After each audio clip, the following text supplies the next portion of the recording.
Hello, I'm Jim Franks, and this is Verse by Verse, a short podcast that will explore insights and lessons from the Bible.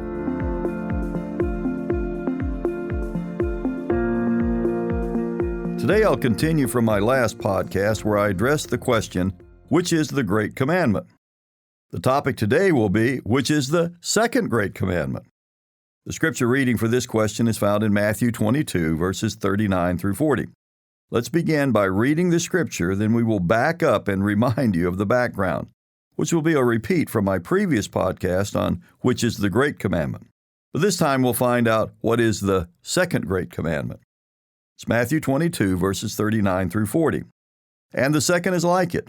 You shall love your neighbor as yourself. On these two commandments hang all the law and the prophets. Now, the key to understanding this section of Scripture, as was mentioned last time, is identifying the Pharisees and the Sadducees, and where they differed in their teaching. First, we need to answer that question again, who were these individuals? And again, I'll give you the short answer that I gave on the previous podcast, but I also would encourage you to do your own study as to who these two groups were and what they stood for. The short and simple answer is that the Pharisees and Sadducees were two parties among the Jewish religious establishment of the first century.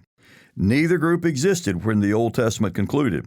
It was during this intertestamental period that the synagogue system, along with the Sanhedrin and the various religious parties, developed. The Pharisees were by far the largest group, and they basically controlled the synagogues. The Sadducees were much smaller and were considered the priestly group, since many of the priests belonged to this group, which gave them control of the temple worship. One of the premier beliefs of the Sadducees was that there would be no resurrection. This is found in Matthew 22, verse 23. Let's read this verse again. The same day the Sadducees, who say there is no resurrection, came to him and asked him. So they asked him a what-if question about the resurrection, which they did not even believe in, to try and trick him. Christ shut them down with his answer. So now along came the Pharisees, who were the dominant party among the Jewish religion, and their beliefs were in strict observance of the law of Moses. So how would Christ respond to them after he had silenced the Pharisees with his previous answer? Keep in mind that their purpose is to trick Christ, since he was becoming too popular and attracting large crowds. Now let's continue with our reading to see what the question would be that the Pharisees hoped would embarrass Christ and shut him down. This is found in Matthew 22, verses 35 through 36. Then one of them, a lawyer, asked him a question, testing him and saying, Teacher, which is the great commandment in the law? Now, this is the question that Christ was answering. You can only imagine the tension and what was riding on Christ's answer. He knew that whatever he said, it would be twisted to discredit him. But his answer was so perfect and in line with what the Pharisees taught that it shut them up. In the case of the Sadducees, Christ shut them down by addressing their teaching that there is no resurrection. He showed that if that was so, then what will happen to Abraham, Isaac, and Jacob? The Sadducees could not answer him, and they became quiet. Now it's the Pharisees' turn to try and make Christ look bad. Their major belief was in the law of God, and they interpreted it very strictly, especially the command to keep the Sabbath by creating their own extra-biblical laws. It seems obvious, based on the Pharisees' support for the law, that if Christ was actually doing away with the commandments, there would have been an uproar, and the Pharisees would have gotten what they wanted, to have Christ on record changing or denouncing the law. Clearly, they did not interpret this to be what Christ was saying. So what was he saying? To love, worship, and honor God is the highest of all commandments, but Christ now turns from the great commandment to the second great commandment. Today we might say he was doubling down on his support for the law of God by giving a summary of the final 6 of the 10 commandments, which are found in Exodus 20 and Deuteronomy 5. Here Christ elevates our relationship with our fellow man. Notice what he actually said. Let's read again, Matthew 22, 39 through 40. And the second is like it. You shall love your neighbor as yourself. On these two commandments hang all the law and the prophets.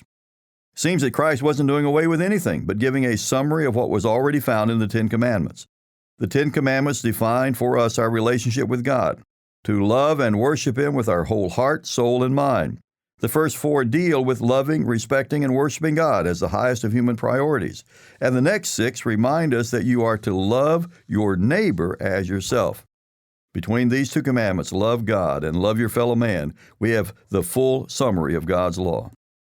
Notice the final 6 and what they tell us. Honor your father and mother. You shall not murder. You shall not commit adultery. You shall not steal. You shall not bear false witness, and you shall not covet. The concept of loving your neighbor as yourself actually did not originate in the New Testament. Here's a quote found in Leviticus 19, verses 17 through 18. You shall not hate your brother in your heart. You shall surely rebuke your neighbor and not bear sin because of him. You shall not take vengeance nor bear any grudge against the children of your people, but you shall love your neighbor as yourself. I am the Lord. So Christ summarizes his statement on which is the great commandment by stating in Matthew 22, verse 40, on these two commandments hang all the law and the prophets.